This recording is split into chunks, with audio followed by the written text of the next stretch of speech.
Lénine, alors je vais te faire du coup le petit tuto pour savoir comment on rajoute les référentiels de compétences. Donc il faut aller dans compétences, référentiels. Ensuite, là tu as référentiel par domaine, par matière. Généralement, il faut mettre par matière. C'est ça qui va intéresser les collègues.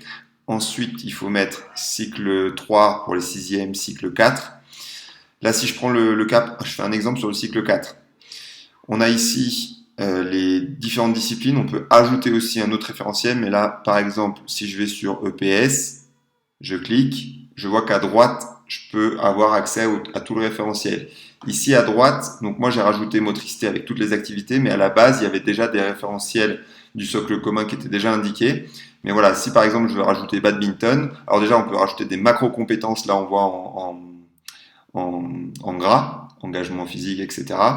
Donc là par exemple si je crée un test sur une macro-compétence, donc test, je rentre, donc tu vois ça va apparaître en bas, et là je peux rajouter des micro-compétences, par exemple test micro-compétence numéro 1 par exemple, et là on voit que ça apparaît, tu vois ici. Là, si je veux les faire remonter, je peux cliquer dessus et il y a la petite flèche en bas, en haut à droite pour faire remonter la compétence. Donc voilà, là c'est un peu comme sur Sacoche. Et ici, donc il y a les domaines du socle qui sont importants pour le calcul de la note du diplôme national du brevet. Il faut cliquer dessus, double-cliquer dessus, et là on voit qu'on peut cliquer sur les domaines du socle. Là par exemple, si je mets langage du corps, je descends, je valide, et là, donc ça sera pondéré sur le domaine de compétences. Et ensuite, ce qui est important, c'est que quand on veut mettre les évaluations par compétence, donc évaluation, ici je vais créer donc une évaluation pour les 4e C. Donc là j'avais fait un test, donc je vais faire un test numéro 2. Donc ici, pardon, je suis allé vite. Donc là, il y avait évaluation, saisie des évaluations. Donc là, je suis vraiment dans compétences. Et donc je crée une évaluation. Donc là, je fais un test numéro 2. Ici, on peut mettre le thème, on peut mettre un commentaire, on peut mettre une pièce jointe. Alors, les compétences, c'est ici. Donc, prendre en compte l'évaluation dans les bilans de cycle. Et ici, ce qui est important, c'est de mettre ajouter des compétences. Donc là, je vais, par exemple, référentiel par matière. Donc là, je vais dans éducation physique et sportive.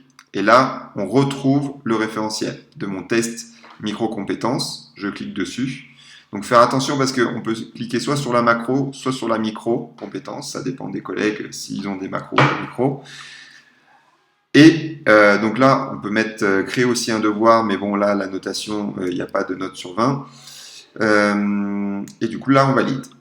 Ici, on va avoir donc la compétence, et on voit que là, je peux mettre, donc si je clique dessus, on voit le code donc, qui va de très fragile en rouge, donc c'est le code 1, fragile 2, à renforcer 3, bon niveau de maîtrise 4 et 5. Il y a le A pour absent, N pour non évalué, D pour dispensé et R pour devoir non rendu ou aucune évaluation 0.